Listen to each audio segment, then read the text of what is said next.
Мен ана шапка бар ғой, папамнан қалды ғой енді, енемнен шапка, соны киіп аламын ғой. Көзіме түсіріп киіп аламын. Астын сап тияқты мақтай бергенмін ғой. Көрсеңіз мақтай беріңдер адамдар, шапка күшті деп. Кәдімгі басымды сап тияды ғой деп.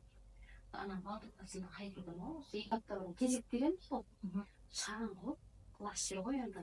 Кезектер сол пісіреміз, соны әйтеуір құрт қайнатамыз. Кезектер болып жүреді. Үлкен қызым айтты, маған көзіңіз ісіп барады ғой деп.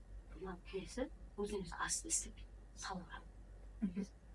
Сол бір жарым сағат, бір сағатқа болмай, анау үйге келсем, бұл айнаға қарасам, іші қызарып, солқылдап баратыр.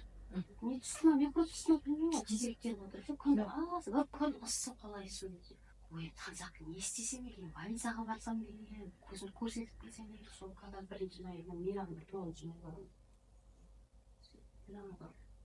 Апама екеуін алғанды, біреуін балдарға, біреуін өзіме алып кетемін ғой, екеуді банкның сыртына кегісіп қойып ішеміз ғой суын.